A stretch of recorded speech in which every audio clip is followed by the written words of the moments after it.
Welcome to Talking All Things Business. And today my guest is Mary Dwyer. Now, Mary, I'm going to allow her to introduce herself. But Talking All Things Business is about who you are, what you do, why you do what you do, and how you serve and help people. And Mary is going to talk about exactly that. So welcome, Mary. Thank you. Thank you for your time. I want to ask you a little bit about who you are and where you come from and who inspired you to do things that you've done in your life. Mm-hmm. Well, it's a big question, isn't it? And sometimes hard to know how to answer that specifically because of our journey, that we've been on in life in order to get to this point. That's right. So I run an organisation called Impact Solutions International, and we've specialised over the years in leadership development, but leadership development based on the emotional intelligence, and made famous by Daniel Goleman's work with emotional intelligence. So we specifically have looked at leadership and also specialised in helping resolve conflict, entrenched conflict, whether that's in organisations or when we're working one-on-one with people, helping to resolve the barriers and the conflict, the internal conflict, although we don't normally call it that, but the internal conflict that is a natural part of growth and development into what I would call integral leadership. Yes. And integral leadership is wholehearted leadership. Whether you are a parent, to me you're a leader. Yes. Anyone who's influencing anyone else is a leader. So if you think about that as a frame, that means that every single one of us are leaders. We are always influencing someone else, most of all ourselves. And particularly when you say that you're a leader, you are a leader for your children. You are. Because you influence the way they think when they're born, and particularly up to the age of 7. Yes. And the influence there is huge. So you're leading them and giving them the basis of what they will carry through life. Yes. Yeah. So we are leaders as parents, we are leaders of ourselves, and if we're working in organisations or businesses of any kind, we are a leader. So what brought you to do this work? What was it that inspired you, Mary, to do this work and take it globally? What was the importance? If I look back on my life, I'd say that there were 3 defining events that have helped shape, especially the global work that we ended up doing and spending a lot of time doing. And the first one was as a young girl going as an exchange student to Japan. Right. So this is 40 odd years ago now, more than that.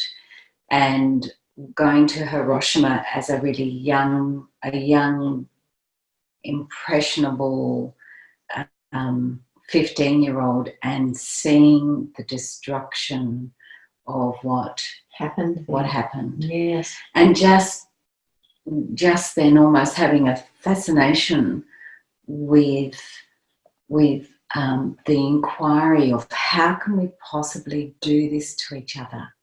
And the repercussions of that are still happening today. Well, they say that any war takes about 4 or 5 generations to get rid of the trauma, the inherent trauma that we absorb as human beings when we've been intimately involved with a war. So there was that. I would then also say working as a palliative care nurse in my first career, and the very few people out of all of the people who we assisted dying, the very few people who died magnificent deaths, and they'd often had a life where they said yes to what they wanted to do. A magnificent death. A magnificent death. That is really interesting, because most of us look at death in fear of dying and not being around again and losing our identity, being forgotten. Most of us live our life in fear. Yes. So we artificially create an identity that is easily forgotten. Because we don't share our story, our life, the real meaning of who we are, the person that we are truly deep inside, we keep that suppressed and buried instead of allowing it to come out and be real for others to see. And the people whose lives often touch us, or even public people, when they are wholesome, when they are real, we remember them. Yes. You know, people your my age probably most likely remember when Bob Hawke broke down and cried over the drug addiction of his daughter. Yes. You know, that touched us. Touched the world. It touched the world. Julia Gillard's misogyny speech against Tony Abbott, that real emotion that came forth, the wholeness of that moment touched us. We remember that. Yes. And I think that's the same for all of us. And I think it's a lifelong process to first of all become and then unbecome. You know, to strip away the artificial identity that we construct, often in response to external world. And we actually do, and I call that conforming, because what we actually do is we are always pleasing somebody else and not actually doing what comes from our heart. And we can spend our life doing that until we get to the end of life and realise, if only.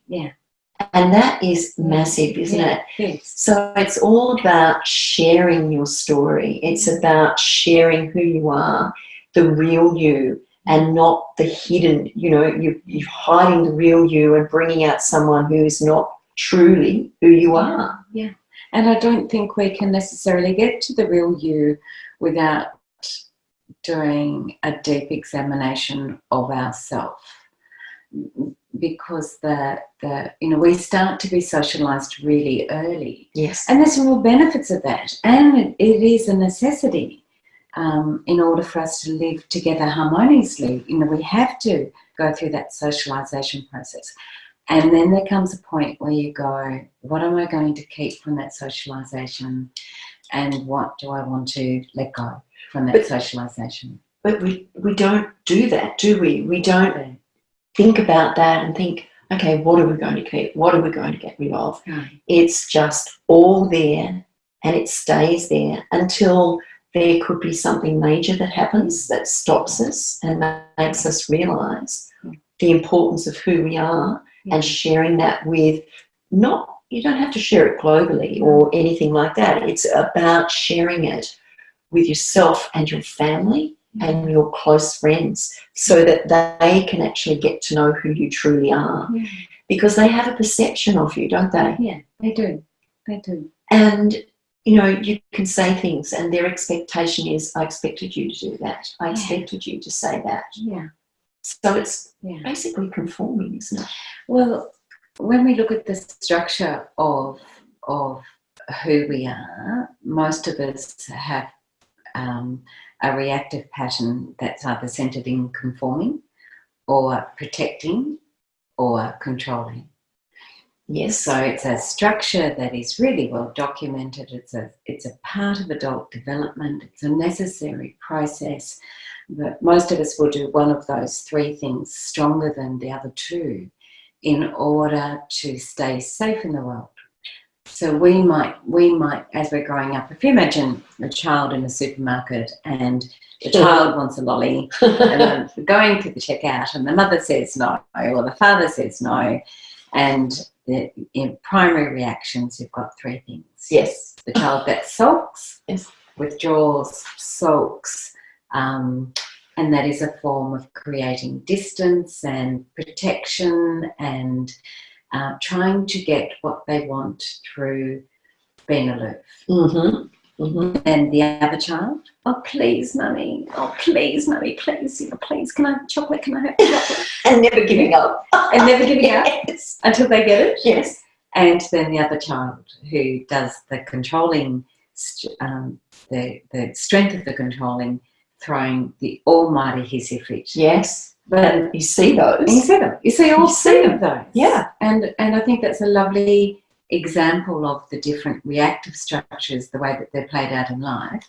But ultimately, they're all just trying to get what they want. That's right. Yeah. Exactly. Only in different ways. Only in really different ways. And how do they, I can't say decide, how do they create that way that they do things? Is it through a learning? Is it through just an automation? Yeah, I don't know the answer to that. I'd probably say that children try all three. Yes. And to see which one gets the best result for them. And then they'll continue that. And then they'll continue that. In fact, they ramp it up. Yes. You know, as they go through life because it works. Throw themselves in tantrums. Yeah. And my guess is they also look at their parents. You know, which one do their parents use? Yes. Please do that for me. But unknown to them, they're observing that and taking on those behaviours. Absolutely. And we all do that. Absolutely. And we get into adulthood and we are doing things and we're getting the same results over and over again. And we start to wonder why. And then if we do some research or we do some homework on who we are and where we've come from and look at the habits and where they've come from, we have a choice to either continue on that path or make some changes. Yeah, that's right. And really that is the journey of emotional intelligence or leadership development based in emotional intelligence. Yes.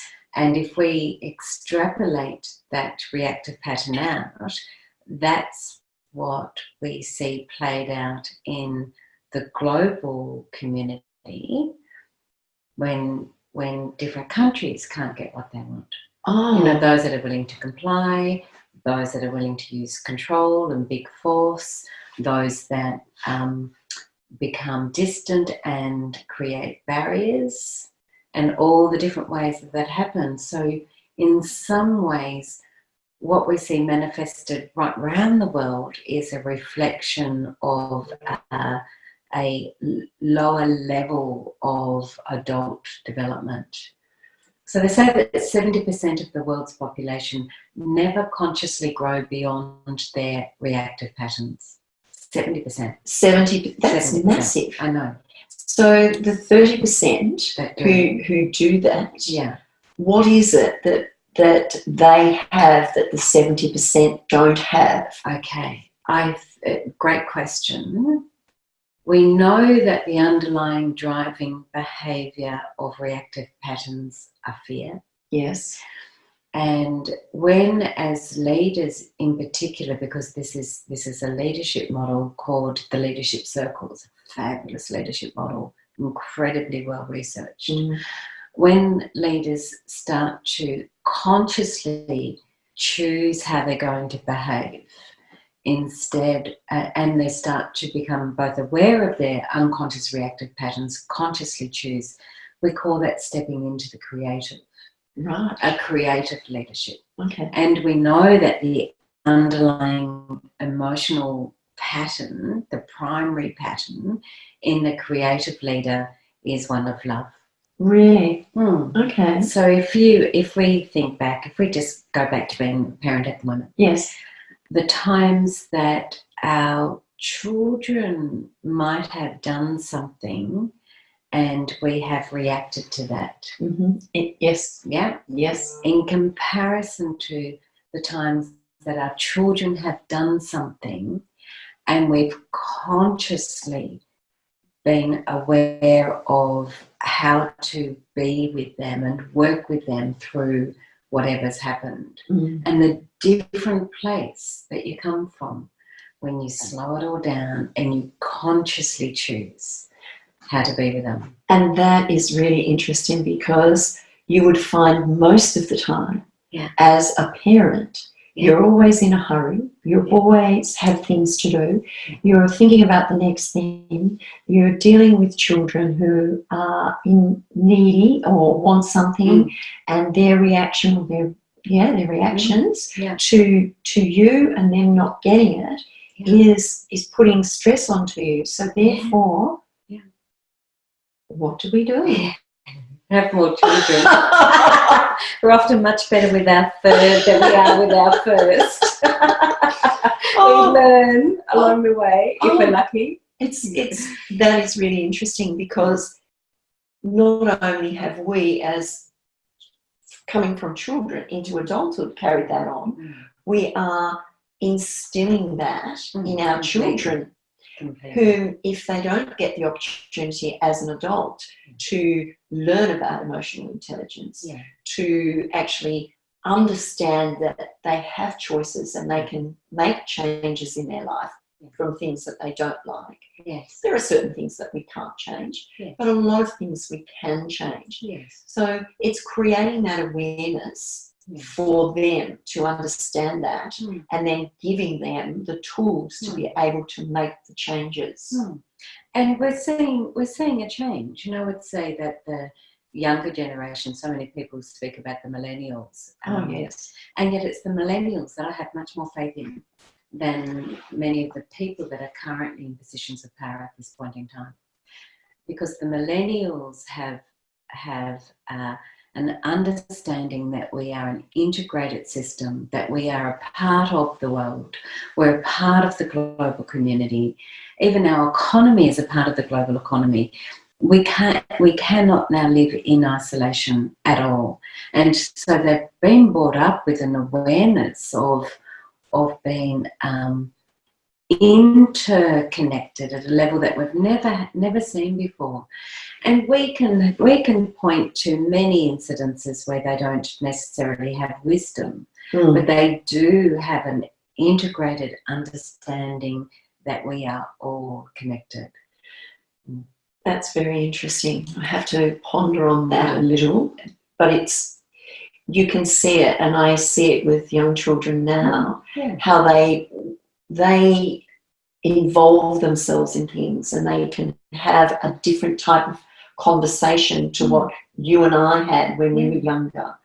And their awareness is greater because they have so much at the tip of their fingers to access. If they don't know something, they can find it out at the press of a button. And they do it themselves. And they do it themselves, but they can also feel confident and ask the questions about what's going on here, or why is this happening.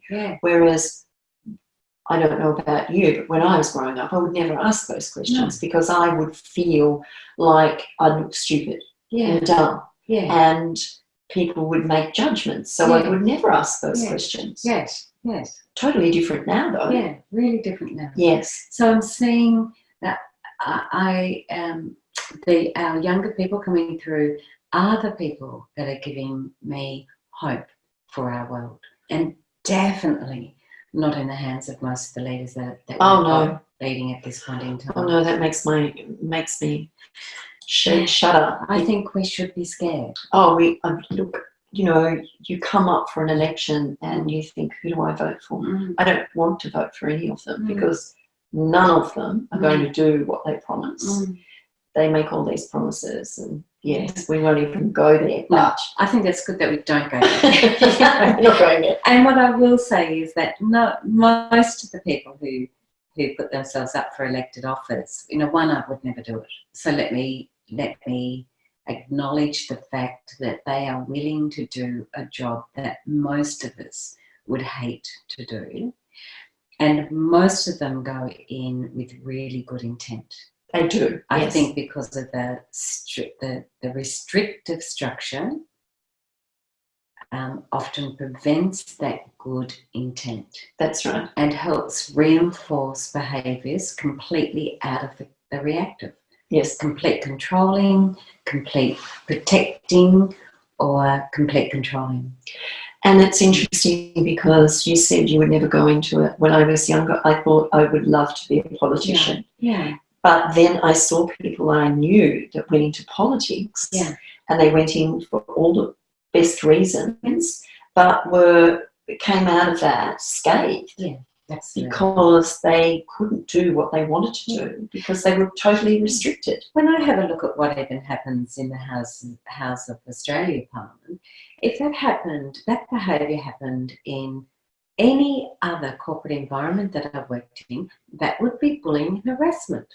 And yet that is publicised on TV, especially at night, prime time, for all of us to see, including our children, and thinking that that is okay. To treat another human being that way is somehow okay. The way they speak to each other, the way they treat each other is so disrespectful. And I think that is at the expense of being often considered debate. And democracy should be about considered debate. We want the debate. They don't have it. I don't think they have the ability to do that because I think they've gone in, I'd say the majority of them going for the right reasons, but then, they succumb to all the peer pressure, they succumb to all that is supposed to happen, all the rules, the regulations and everything, policies, procedures and all the rest of it, and they lose their way. So what I see in politics is all they're doing is bitching amongst themselves. They're trying to get the better of one another. They're not concentrating on the job that they're supposed to do. So therefore, a lot of things never happen that are supposed to happen. And I think, where's the emotional intelligence? It's lost, gone by the way. But if you behave like that in the corporate sector, you get turfed out. Absolutely. You wouldn't stay there. You would definitely be held accountable. Yes. You definitely would be held accountable. And I think the time will come where we will hold our politicians accountable for things like fiduciary responsibility. We've seen that in other countries in the world. Iceland took their politicians to court and some of them were jailed for lack of fiduciary responsibility when Iceland was declared bankrupt.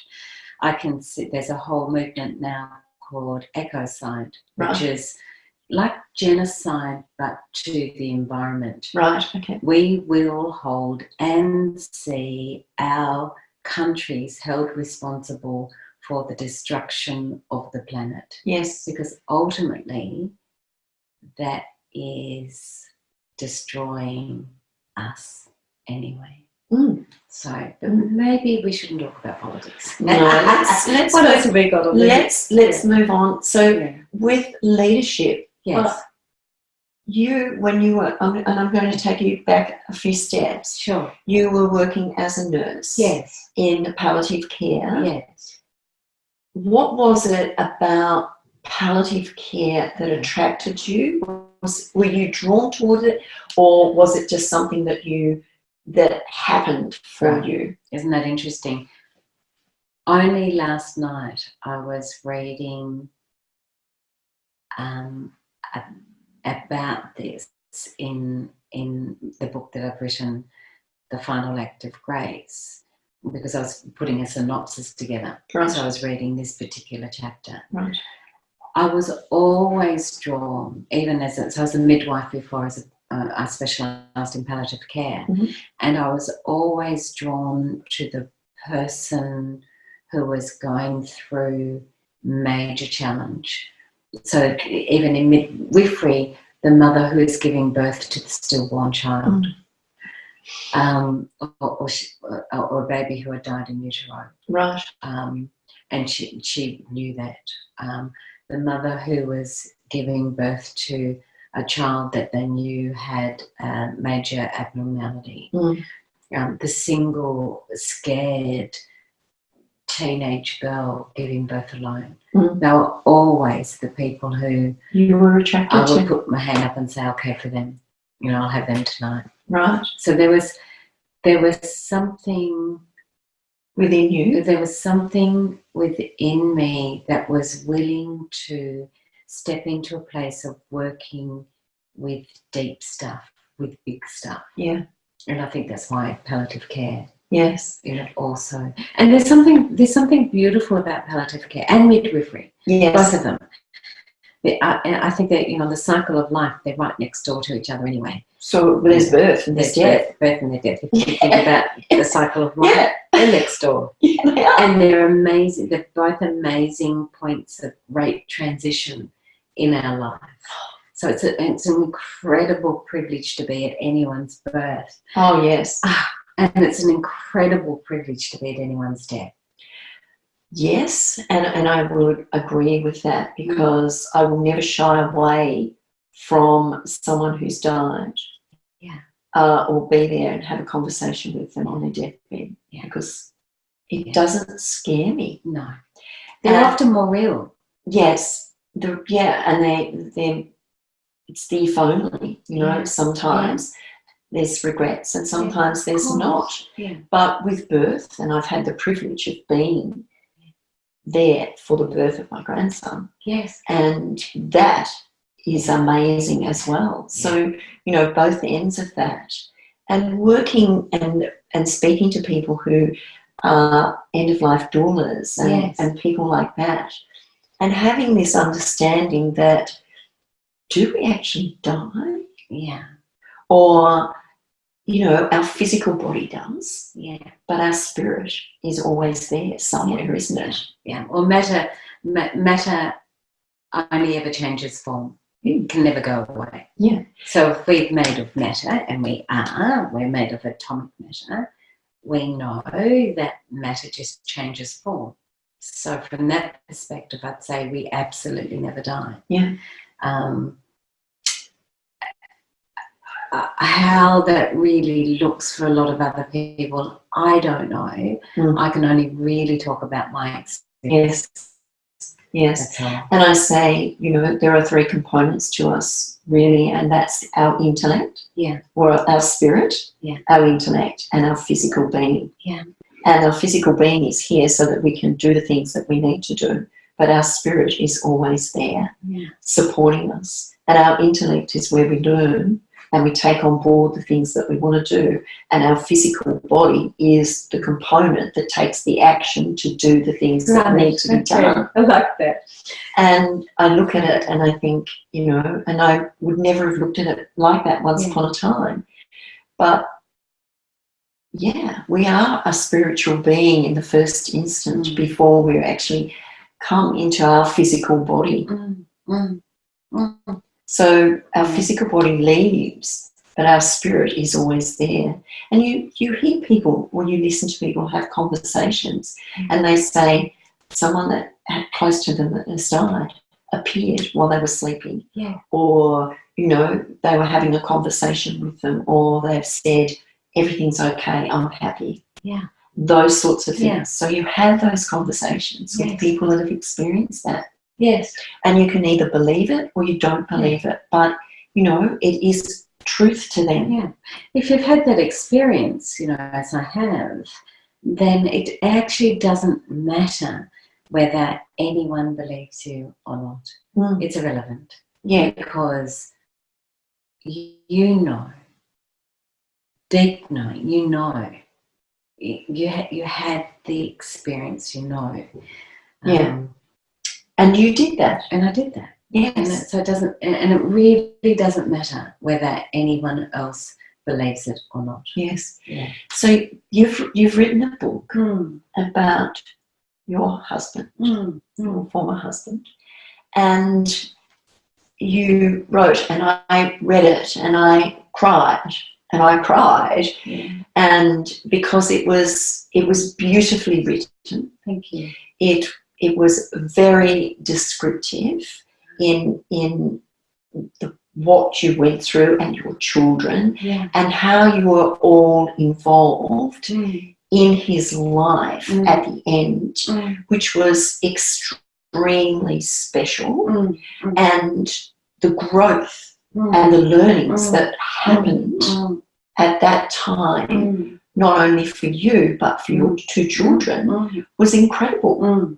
Completely. And how you can look at life in a different perspective when you read something like that and have a better understanding and an appreciation of what death and how it comes about and how, I don't know what to say there. It's like, it's an experience that everyone will have. I was reading, well, let's just go to that last line first and then I'll go back to what I was saying. It's an experience that everyone will have. Yes. We intellectually know that. And I think in an unexamined life, that's a part of the fear that most people live with. Yes.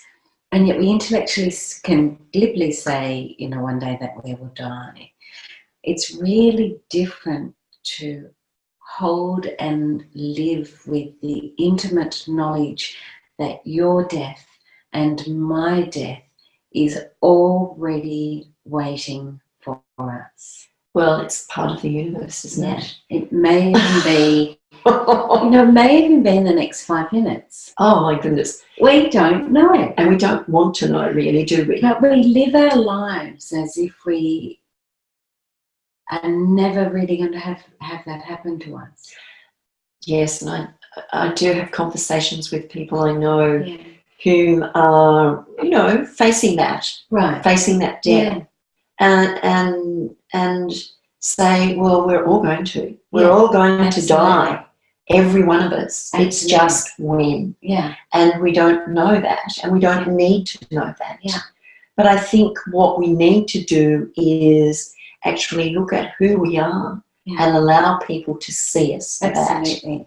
I think though, when we, like the Buddhist philosophy does, when we live each moment of our life with death being our daily companion, then we live a really different life.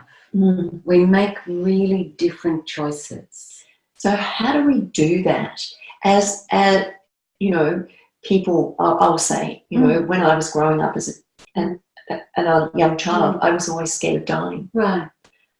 And every night I'd pray that I woke up the next day. Right. But now, as an adult, and I have viewed bodies and seen things a lot of people haven't seen. Yes. And I don't fear that. No. Now. Yeah. And, you know, when you'd have a conversation with some people, they'd think you were really weird. Right. And because they don't understand. So it's incredible when, and I can talk to anyone. It doesn't matter if they're dying or what they are. I will have that conversation that is required or needed at that time. Yeah.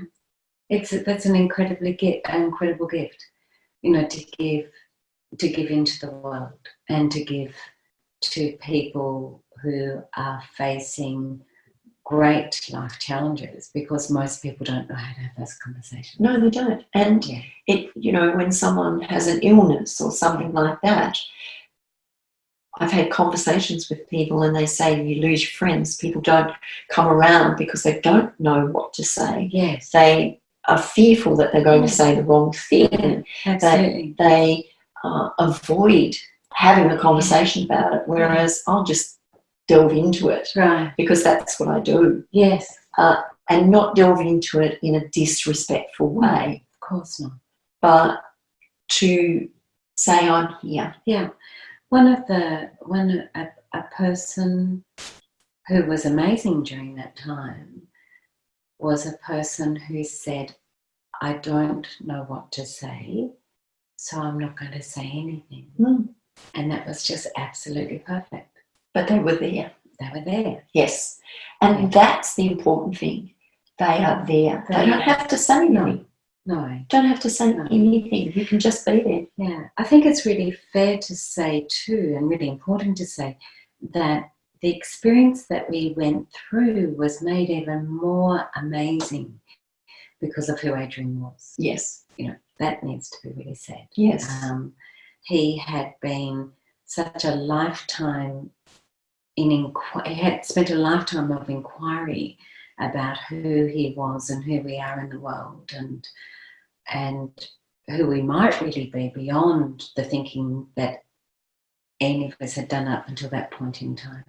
I call that curiosity. He was amazingly curious, and he was in awe of just how magnificent this world was. And is. That was for him, maybe, you know, maybe was for him, maybe, you know, I don't know that either. And only he knows that. Yeah. Yeah. And maybe he's never here anymore. Yeah. Yeah. What brought you to writing the book? What was it that you wanted to share? Okay, great question. His death was so magnificent that that's what I wanted to share. Right. It was extraordinary. And I'd had a lot of deaths that I could compare that to because of my work. Yes. And there had been about 4 people who I'd cared for who had died incredible deaths beforehand. But I'd never seen anyone die like Adrian did. Such a conscious death where we watched a soul become enlightened through choice over a period of 2 days. 2 days? 2 days. From the moment he knew that the cancer had spread to his brain, and he found out probably about 3 o'clock on a Tuesday, he started to travel. He decided he wouldn't have any more treatment and that he would meditate and he would let go.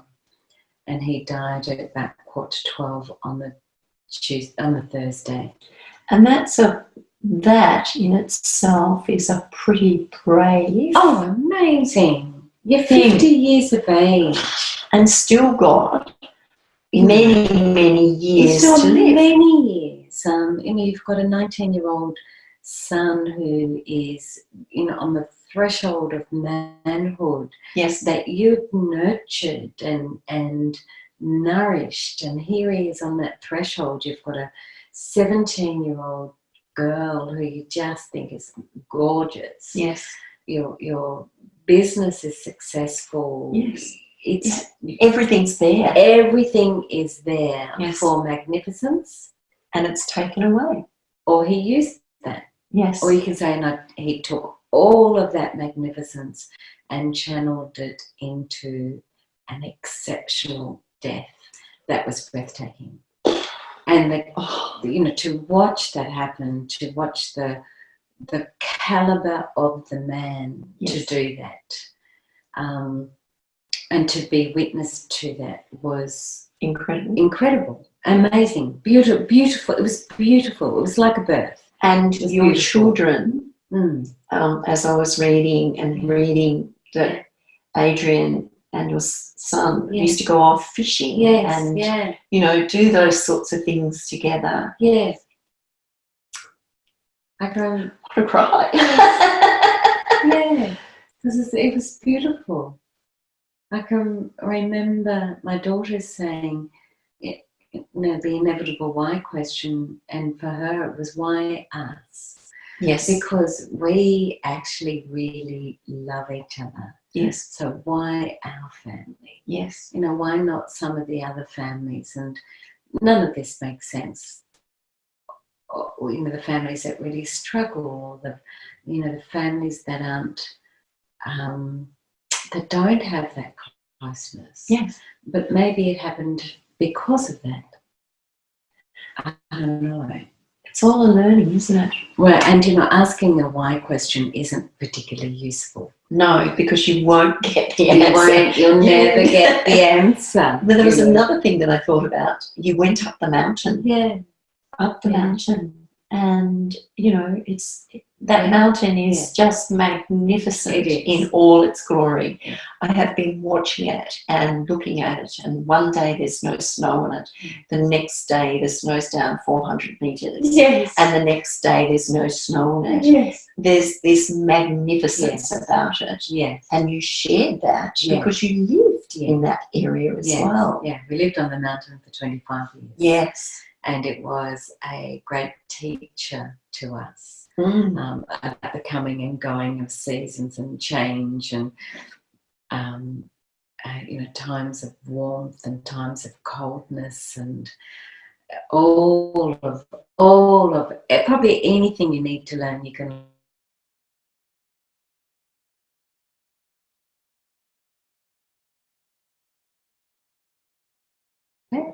You're back again. That's interesting. Okay, it's still recording. Great. We can just cut it. Yeah.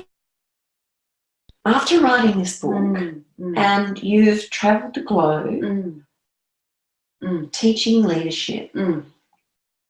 Is it teaching or sharing? Learning. Probably learning. I've been learning about leadership from all the leaders I've worked with. And you would have worked with some magnificent, amazing Absolutely amazing people. Yeah. And then you can take what you've learned from that onto other people and share it with them so that they can actually become great as a leader as well. Yeah. And make that a magnificence within their environment.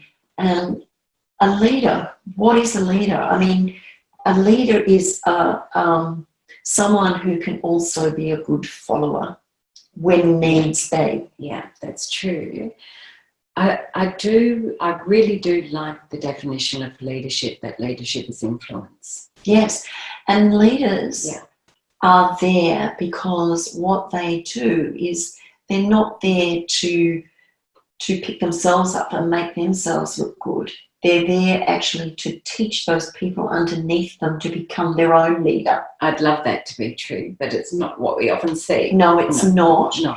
But that is the purpose of a leader, I think, if they're a true leader. I think if we really hold that leadership is influence, then it covers any single person who is influencing any other person. So that includes the leaders that we might say are great leaders or the leaders that aren't. You would have to look at Hitler's leadership, for example, and just look at the incredible influence that he has and still is having, the reverberations of that, on our planet. So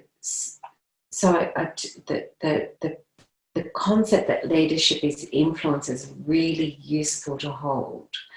Then the concept of a good leader, then I think changes that definition or expands that definition.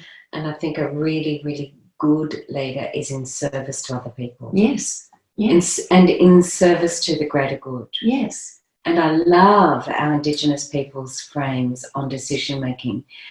Is this great for the environment? Number one. Is this thing great for all of us in our community? Number two. And then, is this good for me? Number three. And I love that as a decision making framework for our leadership and our life. How many people would do that? Not very many. I can.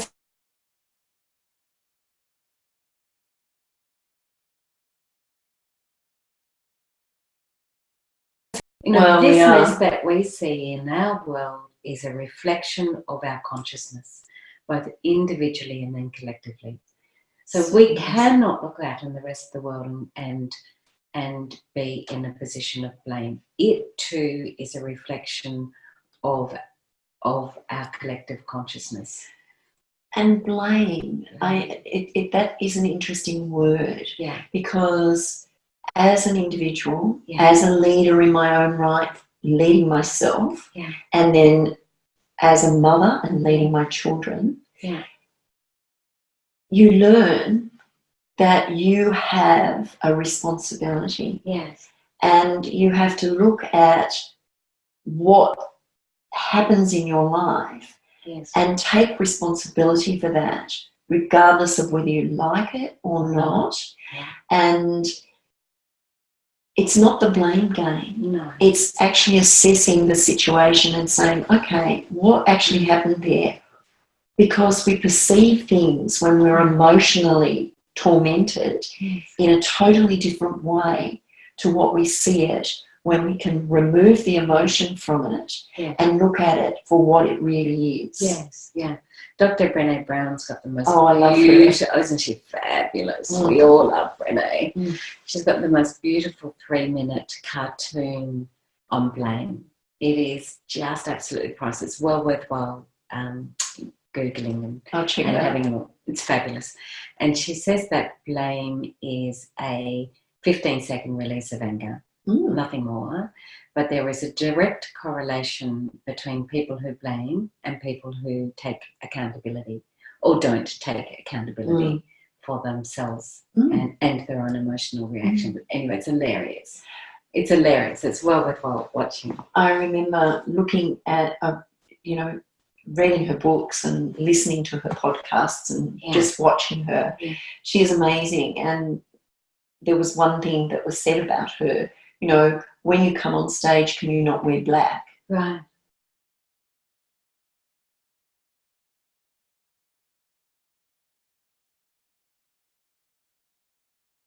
Whatever, because that is who she is. Right, right. And listening to her when she did her TED talk and how she just went into a meltdown and but then came out, and what are her teachings?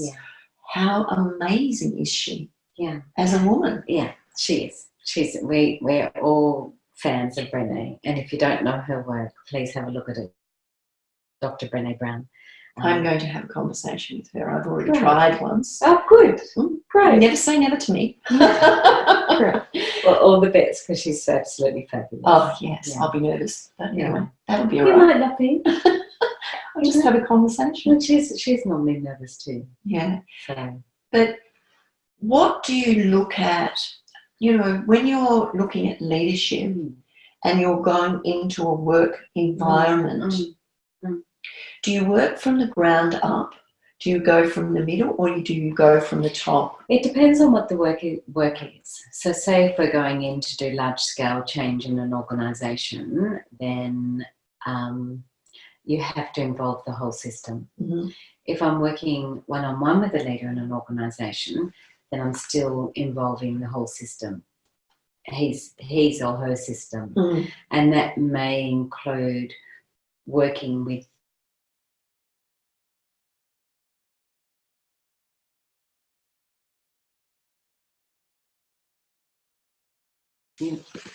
my guess is you've got poor internet connection. Okay, we'll keep going. Yeah. So it really does depend. My ideal way, if I'm working in a really large organisation to do large-scale change, is to train an internal team to do the work. And then my role, or my team's role, is as a coach in the background, helping them do that work really well. That's my ideal way of doing it. And you go in and you assess and you do all that. But they have to take the responsibility to make the changes. You can't make those changes for them. You can't. And any change that is driven and informed by the whole system will always be much more effective than change that is imposed from the outside. Yes. So you either, if you're doing a large-scale change program, this is where I am now in my thinking, is that you either do an awful amount of work up front to help skill and drill and inform the process by the people who will be affected by the process, or you spend your life at the other end after the change is implemented to try and fix it and implement it and ground it in a practical reality. And I know which one I'd rather work with. So I can understand that. Yeah. Now, coming back again to who you are as a person, and what is it that drives you? I'm not sure I'd even use the word drive anymore. Mm-hmm. And I have been incredibly driven Mm-hmm. and incredibly, some would say ambitious, but incredibly driven to make a difference. Yes. Where I am now in my life is that even with all of the mess that we see in the world, it's actually really okay. Maybe the world is doing exactly what it needs to do for the world to grow up. Yes, true. Yeah, True. maybe. Well, it's a lesson, isn't it? Maybe. So if we think about the incredible damage that we can do to other people, if we take our children, for example, when our children are going through some of life lessons and we try and make it okay and we try to stop the pain, but actually, if we really allowed them to learn their lessons, then they would be growing up much more capable, resilient, strong, wholesome people. Yes, true. True. Instead of pampering, rescuing, yes, trying to prevent pain. And I think that suffering is, and it's taken me a long time, 30 years to really accept this belief. I think that suffering is necessary. It's a part of life. It's a part of life. And we have to learn how to work through it. Yeah, I think both working through and allow it to sculpt us. Most of the time, the people who've allowed suffering to work and sculpt them, they end up infinitely more beautiful. If they don't contract into the pain, yes, or the blame. Yes. And if they allow the suffering to carve them, they're luminous. They're stunning human beings. Yeah. And they're people that we want to be around. Yes. And they're people that ultimately influence far more people. So I'm just holding the Dalai Lama, the suffering that he's gone through as an individual. And Desmond Tutu, the suffering that he's gone through as an individual. They still come out the other But they're beautiful. They've allowed that suffering to carve them and to carve off the dross that prevents us, our beauty, to be really manifested. So, and you look at Martin Luther King. Yeah. I have a dream. Yeah. He never ever told anyone to do anything. He says, I have a dream. Yeah. And to see whatever it was, and people followed him, flocked to him, and I always say there are incredible people in this world. Yes. Some of them see it for themselves, others see it for them. Some of them never see it and never use that incredibleness, if I can say that, that they have. Yes. And through conversation with me, I'm hoping that I can allow that to happen for those people that never see it. Right. Beautiful. And for you, what does your future look like? I have no idea. Well, that was quick. That was quick. Look, I really don't. No, first of all, I'm in a period of transition. Yes. And I know that. Yes. And I'm allowing myself to be in the not knowing. And that's a good space to be. It's sometimes a great space to be in. Every now and then I get a little bit keen for it to shift. And yet the more that I spend in this space, the more that I am allowing it to be. Yes. Because I really do trust. If I'm meant to go and do something else big again, you will. I will. I'll pop out of this.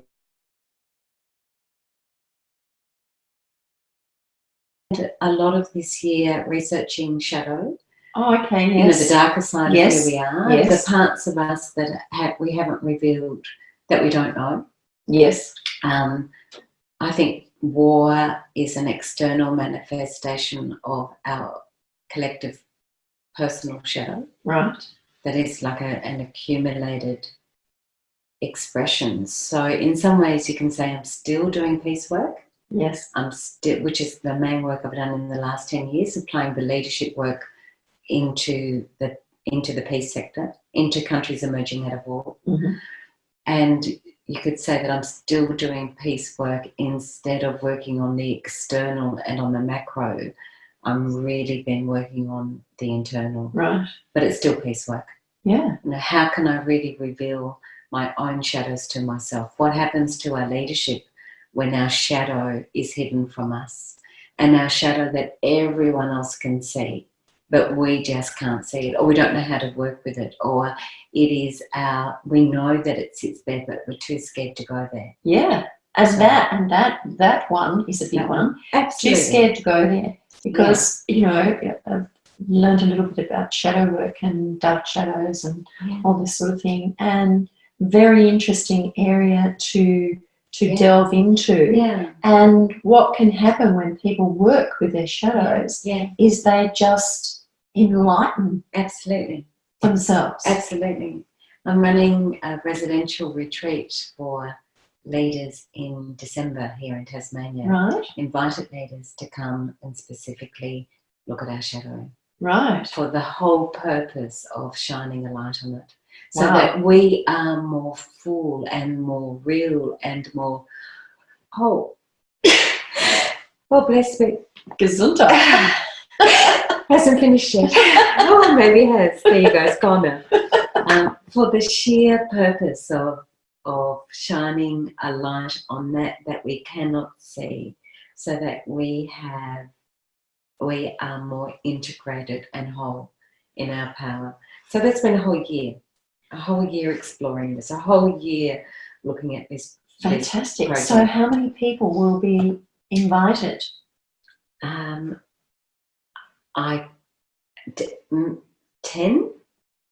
maybe 16. Right. So I know that I want an even number. Yes. 10 is a beautiful number to work with. Mm-hmm. 16 is profitable. Yes. Yeah. Yes. Yes. But 10 is really good. So anywhere between 10 and 16. Right. But I won't go over 16. Yeah. Good. Yeah. Good. It's interesting. You're going to record it? No. No. Okay. No. This will be. In fact, people can come. Leaders can come and actually do the whole workshop.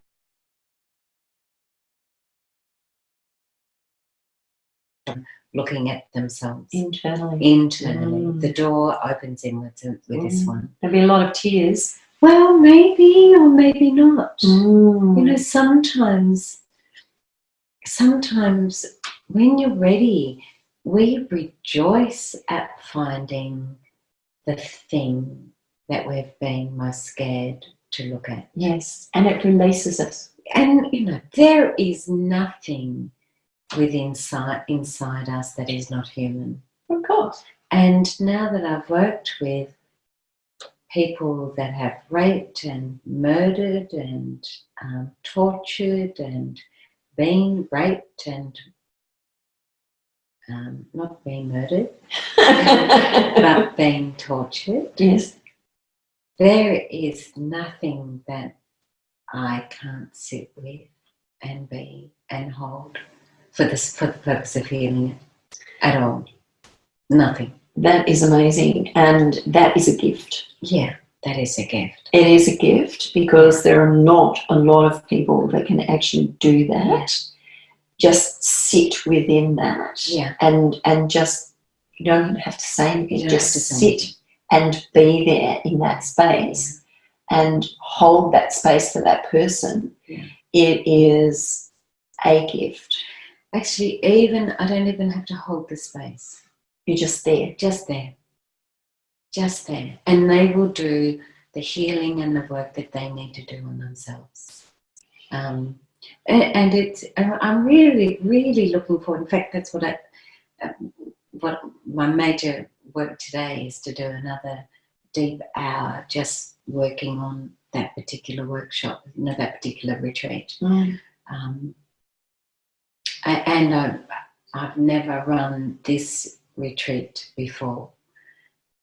That's exciting. And that's why I wanted your email address last night. Oh, yes. Yeah, but your email kept on bouncing. Oh, really? So we'll talk about that. We'll talk about that. Yeah. So if you were to actually give tips for, and I'll go maybe 2 or 3 areas here. Sure. One, where someone is facing death. Yeah. One, where they're a leader and they're struggling and don't know where to go or how to find help. Yeah. And the other one is just being themselves. Mm-hmm. Okay. Facing death. Forgive yourself for everything. Okay. That's an interesting one. Yeah. Yeah. But absolutely everything. Right. Leader doesn't know where to go for help. Give me a call. Yes. Yes, definitely. Have compassion for yourself. Yes. No leader that I've worked with, bar none, doesn't have to face that at some point in time. It is only the good leaders who get help. And don't be too hard on yourself. Don't be too hard on yourself. Yeah, don't beat yourself Have up. compassion for yourself. And for an individual, a normal, everyday individual. Yes. Me. Yes. Me. Yes. Same thing. Start to look in the mirror every single morning and give yourself love. Yes.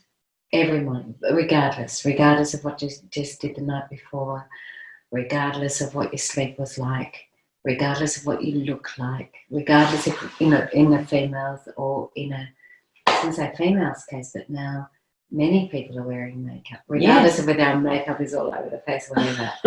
Regardless of that, start every single morning, look at yourself, eyeball yourself. Oh, yes. Look into your eyes in the mirror. Not look at yourself physically, but look into your eyes. Into your eyes and just say, good morning. I'm here for you today. That is a very difficult thing to do. I've worked on that and I can do it now. But first, I couldn't. Yeah. I couldn't. Yeah. But it's an amazing skill to be able to have and look yourself in the eyes and say, I love you. Yeah, absolutely. It's huge. It's huge for most people. Massive. We were on a beautiful girlfriend retreat a few years ago and doing mirror work. And 2 of us were doing it and the other one, absolutely no way, was not going to do it. And we did the girlfriend challenge stuff. Do it. And you could hear from the bathroom, I can't do it. I can't do it. I can't do it. And it was amazing. It was amazing. If you really hold that, how sad that we can't look in the mirror into our own eyes and go, good morning, I love you. Yeah. And how many people can do that? Not very many. So if you can't do that yet, keep practicing. A beautiful way to start the day. It is. Yeah. It actually is. And it gives you an inner peace. Yeah. To be able to go out into the world and feel good and do the things that you want and need to do with a different mindset. So you imagine that as a mum that we can't do that, and yet we say to our children every day that we love them. And they look beautiful. And yet we don't do it for ourselves. We don't do it for ourselves at all. And how much gentle and kinder we would be if we just treated ourselves the way that we treat our babies. Absolutely. Absolutely. Well, thank you, Mary. My pleasure. It's been an inspiration. Mary Dwyer, how do they get in contact with you, Mary? Website, marycdwyer.com. The business is called Impact Solutions International. Social media, it's all under Mary C Dwyer. Beautiful. This is Faye Waterman. This is Talking All Things Business. If you would like to be on the show, then please connect with me and I will have that conversation with you and we can organise it. Until next time, it's bye for now.